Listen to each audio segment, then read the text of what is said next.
اللہ کی رحمت کا سامان آ گیا ہے، رمضان آ گیا ہے، رمضان آ گیا ہے، رمضان آ أما بعد فأعوذ بالله من الشيطان الرجيم بسم الله الرحمن الرحيم يا أيها الذين آمنوا اجتنبوا كثيرا من الظن إن بعض الظن إثم صدق الله العلي العظيم وصدق رسوله النبي الكريم۔ انتہائی احترام و عزت کے ساتھ حضور سید المرسلین خاتم الانبیاء شفیع المذنبین رحمت للعالمین خاتم المعصومین راحت العاشقین صلی اللہ تعالی علیہ وآلہ واصحابہ وبارک وسلم کی بارگاہ میں اپنے غلامی کا ثبوت دیں، اور جس طریقے سے میں پڑھا ہوں میرے ساتھ مل کر حضور دل کے ساتھ نذرانے محبت پیش کریں۔ الصلاۃ والسلام علیک یا رسول اللہ، الصلاۃ والسلام علیک یا حبیب اللہ، الصلاۃ والسلام علیک یا نبی اللہ، وعلی آلک واصحابک یا نور اللہ، صلی اللہ تعالی علیہ وسلم۔ اللہ تبارک و تعالی ارشاد فرماتا ہے، یا ایھا الذین آمنوا اجتنبوا کثیرا من الظن ان بعض الظن اثم۔ اے ایمان والو، بہت گمانوں سے بچو، ان بعض الظن اثم، بے شک کوئی گمان وہ ہے جو گناہ ہے۔ دوستان محترم، اصلاح معاشرہ کے 9 قرآنی اصولوں میں سے یہ 7واں اصول ہے۔ اس میں بہت زیادہ گمان کرنے سے منع کیا گیا۔ گمان کسے کہتے ہیں؟ ہر وہ خیال جو کسی ظاہری نشانی سے حاصل ہوتا ہے گمان کہلاتا ہے، اور اسی کو ظن کہتے ہیں عربی میں۔ مثال کے طور پر دور سے دھواں اٹھتا ہوا نظر آیا تو دھوئیں کی نشانی دیکھ کر کے آپ نے گمان کیا، خیال کیا کہ وہاں آگ لگی ہوئی ہوگی، تو کسی ظاہری نشانی کو دیکھ کر کے اس کے اوپر جو خیال پیدا ہوتا ہے اس کو گمان کہتے ہیں۔ اور گمان کی 2 قسمیں ہیں، اچھا گمان اور برا گمان۔ اسی کو حسن ظن اور سوء ظن کہتے ہیں۔ اچھا گمان، اس کی بھی 2 قسمیں ہیں، یہ واجب بھی ہیں اور مستحب بھی ہیں۔ اچھا گمان رکھنا واجب ہے، یہ اللہ تبارک و تعالیٰ کے بارے میں اچھا گمان رکھنا یہ واجب ہے۔ ہمارے آقا علیہ الصلوۃ والسلام نے اپنے ظاہری وصال سے چند دن پہلے، چند گھڑیوں پہلے ارشاد فرمایا کہ تم میں سے کوئی شخص نہ مرے مگر اس حال میں کہ وہ اللہ سے اچھا ہی گمان رکھے، یعنی اللہ سے مغفرت کی امید رکھے، مغفرت کا گمان رکھے، بخشش کا گمان رکھے، تو یہ واجب گمان ہے۔ اور اللہ تبارک و تعالیٰ نے خود ارشاد فرمایا، انا عند ظن عبدی بی، کہ میں بندے کے ساتھ ویسا سلوک کرتا ہوں جیسا بندہ مجھ سے گمان رکھتا ہے۔ اس لیے یہ واجب قسم سے ہیں اور اللہ کے بارے میں اچھا گمان رکھنا واجب ہے۔ اور دوسری قسم ہے مستحب، یعنی مومن صالح کے ساتھ نیک گمان رکھنا۔ پرہیزگار مومن ہیں، نیکوکار ہیں، صالح ہیں، تو اس کے ساتھ نیک گمان رکھنا یہ مستحب ہے۔ بدگمانی کی بھی دو قسمیں ہیں۔ بدگمانی میں سے ایک قسم ہے جائز، فاسق معلن کے ساتھ ایسا گمان کرنا جیسے وہ کام کرتا ہے، یہ جائز ہے۔ اب کوئی چوری کرتا ہے، کوئی جوا کھیلتا ہے، کوئی شراب پیتا ہے اور اعلانیہ یہ کام کرتا ہے، تو اب اس کے حوالے سے ویسا گمان جیسے وہ کام اعلانیہ کرتا ہے، یہ گناہ نہیں ہے، یہ جائز ہے۔ لیکن اس کا مطلب بھی یہ نہیں ہے کہ اس کے عیبوں کو اچھالا جائے۔ عیبوں کو اچھالنا یہ پھر گناہ ہو جائے گا، لیکن وہ جیسے کام اعلانیہ کرتا ہے اس کے حوالے سے ویسا گمان رکھنا یہ حرام نہیں ہے۔ اب یہاں پر جو بات ہمارے لیے قابل توجہ ہے وہ یہ ہے کہ ہم مومن صالح کے حوالے سے کیا گمان رکھیں۔ تو مومن صالح کے حوالے سے بدگمانی کرنا یہ ناجائز اور حرام ہے۔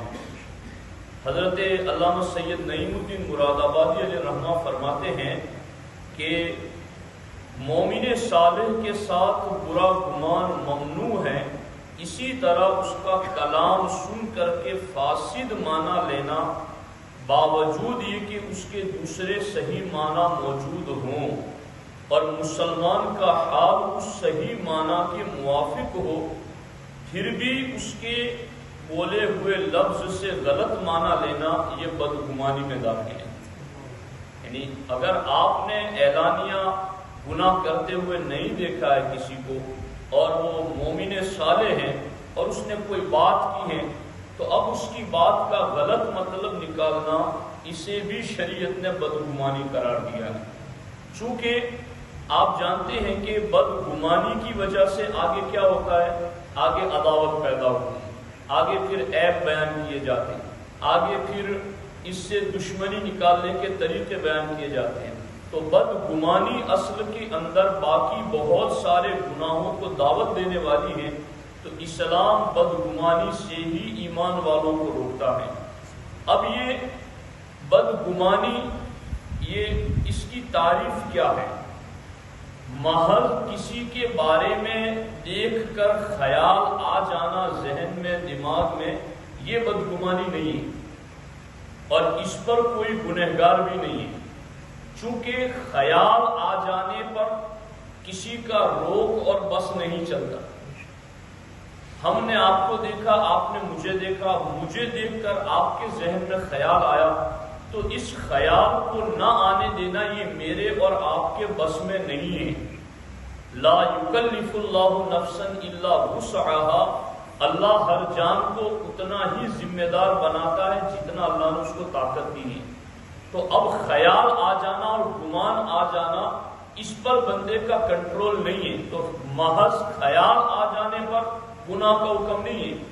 لیکن اگر وہ خیال ہمارے ذہن میں آیا اور وہ بغیر کسی دلیل کے اس کے برا ہونے کا خیال ہے اور اس خیال کو ہم نے دل میں جگہ دے دی، پختہ کر لیا، تو اب یہ خیال بدگمانی اور گناہ میں تبدیل ہو گیا۔ بات سمجھ لیا؟ کسی کو دیکھ کر کے خیال آیا، اگرچہ برا خیال ہی صحیح، لیکن برا خیال آئے تو حدیث پاک میں حکم ہے کہ اس کو فوراً جھٹک دے اور اس کو فوراً نکال دے۔ اور اس کا علاج بھی ہمارے علماء نے یہ بتایا کہ اگر کسی کے حوالے سے اگر وہ مومن صالح ہیں، فاسق معلن نہیں ہیں، اور اس کی وجہ سے اس کو دیکھ کر برا خیال آیا تو فوراً وہ خیال جھٹک دے، اور اس کا علاج یہ بتایا کہ اب اس کی عزت اور تعظیم تم اور زیادہ کر دو، اس کی رسپیکٹ اور زیادہ کر دو، تاکہ جو شیطان تمہارے ذہن میں اس کے حوالے سے بدگمانی ڈال رہا ہے وہ باز آ جائے اس بات سے کہ اب تم اس کی رسپیکٹ مزید کرو، اس کو بڑھ کر سلام کرو، اس سے مصافحہ کرو اور اس کے ساتھ بھلائی، نیکوکاری اور خیر کا معاملہ کرو۔ تو یہ اس بدگمانی کی کاٹ ہے اور اس کا علاج ہے۔ تو اگر دل کے اندر برا خیال آیا اور اس کو جما لیا دل کے اندر، تو اب یہ گناہ ہو جائے گا۔ اب یہاں پر اس سلسلے میں اللہ کے رسول صلی اللہ علیہ وآلہ وسلم نے ارشاد فرمایا کہ بدگمانی یہ سب سے بڑا جھوٹ ہے۔ کسی مومن صالح کے حوالے سے بدگمانی آ جائے تو یہ جھوٹ چیزوں میں سے سب سے بڑا جھوٹ ہے، اور اس جھوٹ کی وجہ سے اس کو اکذب الحدیث، سب سے بڑا جھوٹ اس لیے سرکار نے کہا کہ جب بدگمانی کو تم جگہ دے دو گے، وہ پختہ ہو جائے گی، تو اب ہزاروں جھوٹ بات نکلے گی، اب ہزاروں عیب نکلیں گے، اور ہزاروں قسم کی زبان سے بے دلیل باتیں نکلے گی۔ تو سرکار نے فرمایا کہ بدگمانی کو جگہ مت دو، یہ سب سے بڑا جھوٹ ہے۔ اب یہ بدگمانی دو چیزوں سے ہوتی ہے، ایک تو وہ مومن صالح ہے اور اس کا برا خیال بغیر دلیل کے دل میں جگہ دے دی، پکا کر لیا۔ اب پکا کر لیا، اگرچہ زبان سے اس کا رد عمل شروع نہیں ہوا، ریئیکشن نہیں دیا، مگر دل میں بھی پکا کر لیا تو بھی بدگمانی کا گناہ شروع ہو گیا، اور پھر اس دل میں جو بیٹھا ہے اس کو زبان سے ادا کر دیا، اور پھر لوگوں کو بھی بتانا شروع کر دیا کہ ہاں فلاں تو ایسا ہے، فلاں تو ایسا ہے، تو اب یہ ڈبل گناہ شروع ہو گیا۔ تو یہ بدگمانی دونوں طرح سے ہے کہ ایک طرف دل میں پکا کر لیا تو بھی، اور زبان سے بول دیا تو بھی گناہ ہو گیا۔ اب اس سلسلے میں یہ بات کہ کسی کے حوالے سے اگر جیسے کسی کو ہم نے اللہ کے ذکر میں، دعا میں کسی کو روتے ہوئے دیکھا، تو اب ہم یہ گمان کرنے لگے کہ یہ ریاکار ہے، یہ دکھاوے کے لیے رو رہا ہے، تو یہ بدگمانی ہے۔ اس کو دل میں جگہ نہ دی، اور پھر زبان سے بھی اس بات کا اظہار نہ کریں۔ اس طریقے سے کسی اور عمل کے معاملے میں بھی بدگمانی دل میں بیٹھ گئی، اس کا پتہ دو چیزوں سے چلتا ہے، ایک تو زبان سے اس کے خلاف بولنا شروع کر دے، اور دوسرا یہ کہ جو برتاؤ اور ہمارا اس کے ساتھ معاملہ تھا وہ چینج ہو جائے۔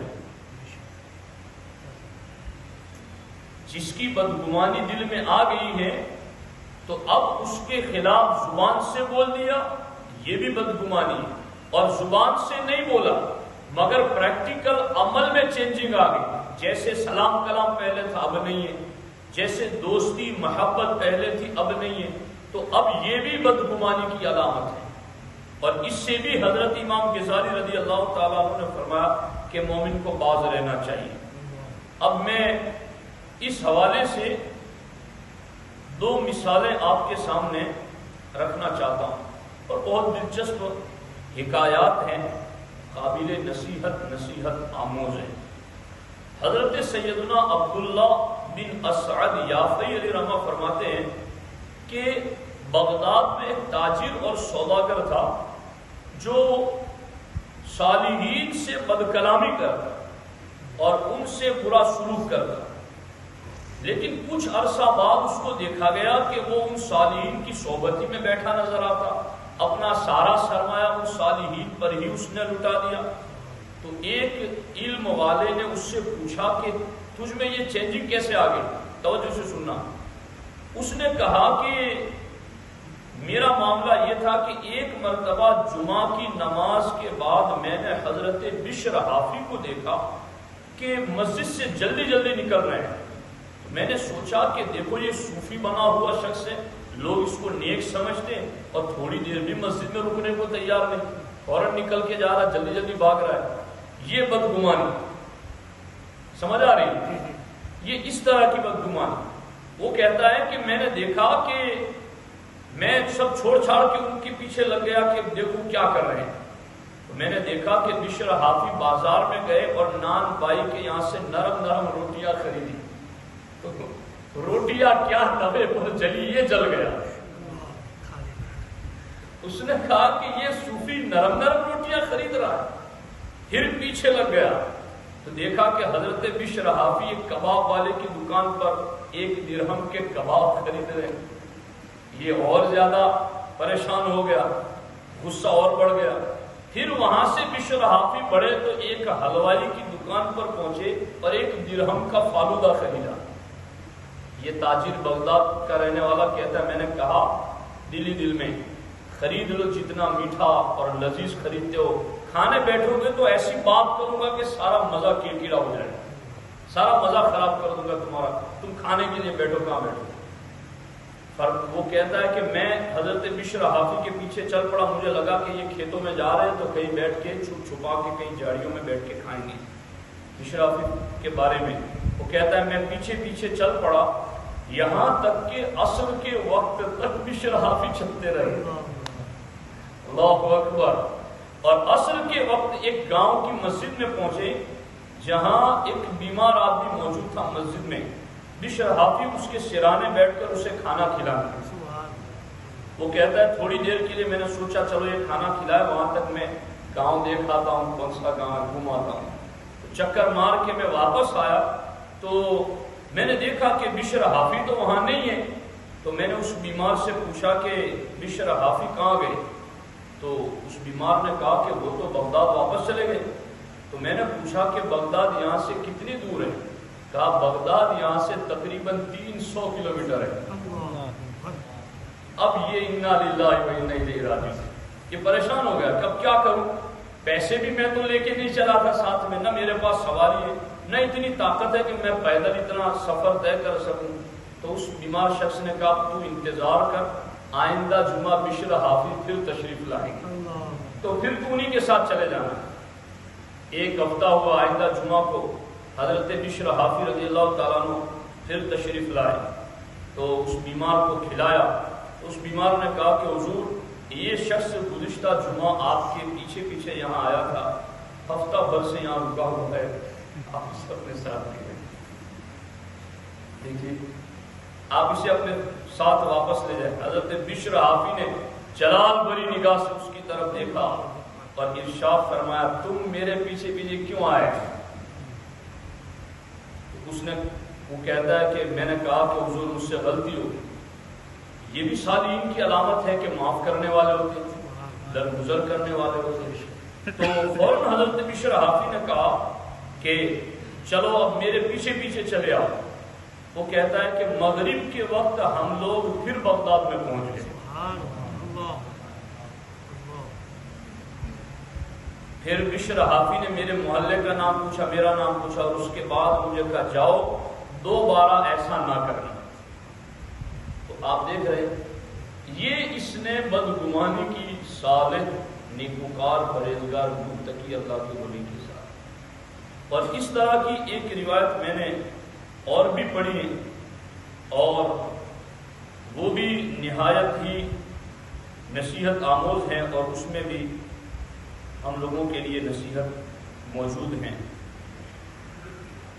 حضرت سیدنا مکحول دمشقی رحمۃ اللہ تعالیٰ علیہ فرماتے کہ جب تم کسی کو روتا دیکھو اللہ کی یاد میں تو خود بھی رو، اسے ریاکار نہ سمجھو۔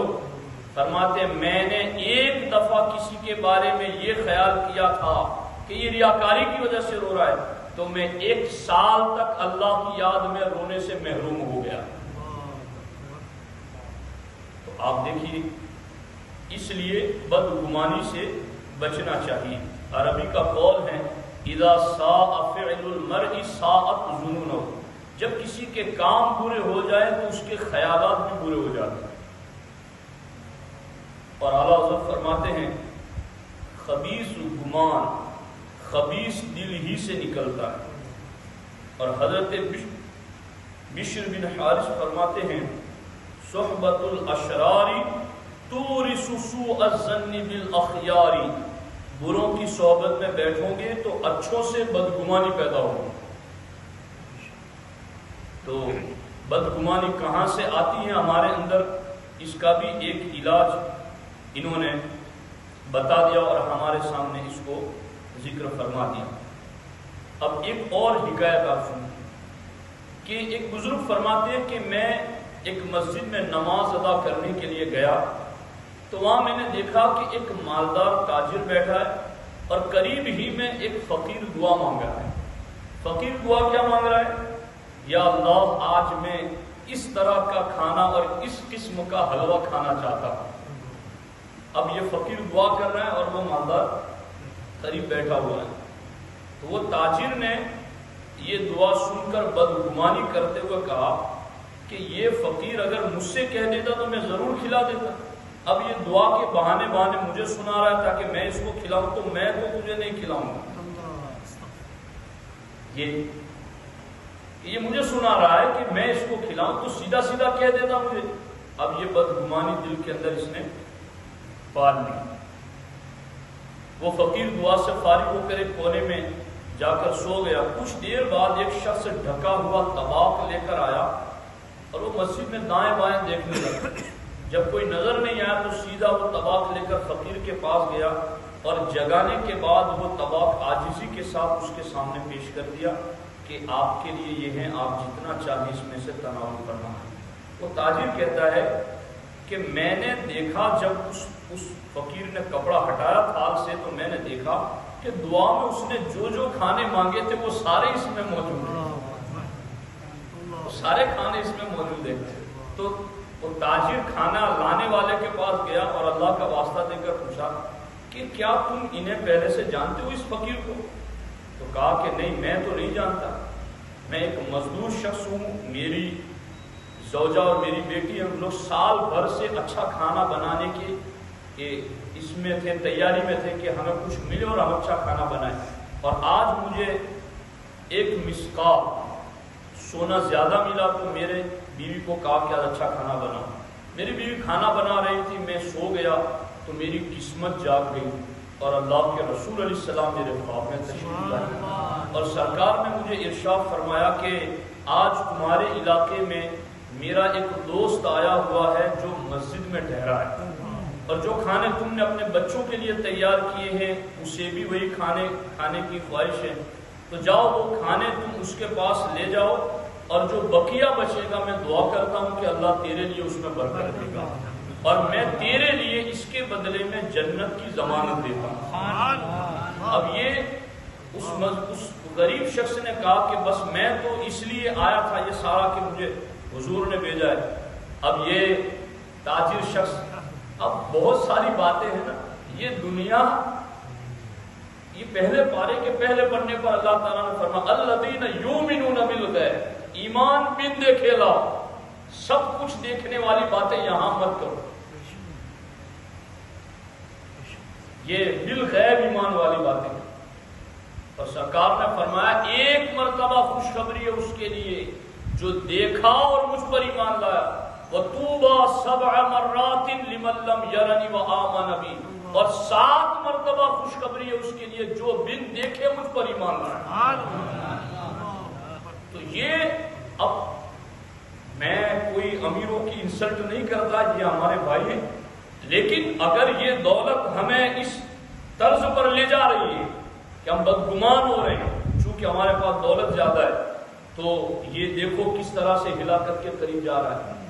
تو بن دیکھے ایمان لائے اور بس عمل کرتے چلے جاؤ، اجر و ثواب اللہ کی بارگاہ میں۔ وہ تاجر نے جب دیکھ لیا تو اب کہنے لگا کہ تم نے یہ کھانا بنانے میں، دیکھو اب قیمتیں لگ رہی ہیں، تم نے یہ کھانا بنانے میں کتنا خرچہ کیا؟ جی نیتوں کو کہیں خریدا جاتا ہے، اخلاص کا کہیں تول مول ہوتا ہے؟ کتنے میں؟ کہا میں نے تو 1 مسقال میں یہ کھانا بنایا ہے۔ تو کہا کہ مجھ سے 10 مسقال سونا لے لیں اور اس نیکی میں 1 قیراط بھر یعنی 1 روپیہ بھر مجھے اس میں شامل کر لیں، 10 لے لیں مجھ سے اور 1 برابر شامل کر لیں۔ کہا نہیں یہ تو مجھ سے نہیں ہو سکتا۔ بڑھاتے بڑھاتے وہ 100 مسقال تک چلا گیا، مگر اس نے کہا حضور نے مجھے جو جنت کی ضمانت دی ہے دنیا کی قیمت کے بدلے میں وہ بیچ کیسے سکتا ہوں؟ موقع تو تجھے مجھ سے پہلے ملا، مگر تو محروم اس لیے رہ گیا کہ تو نے بدگمانی کی، اور تو نے کہا کہ یہ مجھ سے کہہ دیتا تو میں کھلا دیتا، تو یہ میں تو کھلاؤں گا ہی نہیں۔ تو دوستان محترم، ہم بہت ساری بھلائیوں سے، برکتوں سے بدگمانی کی وجہ سے محروم ہو جاتے ہیں۔ ایک تو آپس میں دشمنی، ٹوٹ پھوٹ، فساد، جھگڑے اور ہزاروں قسم کے گناہ، اور ساتھ ساتھ میں بہت ساری خیر سے بھی محروم ہو جاتے ہیں۔ اس لیے اللہ تبارک و تعالیٰ ایمان والوں سے فرماتا ہے اے ایمان والوں بدگمانی سے اپنے آپ کو بچاؤ۔ اللہ کریم کی بارگاہ میں دعا ہے اللہ جل مجدہ کریم ہم سبوں کو بدگمانی سے بچانے کی توفیق عطا فرمائے۔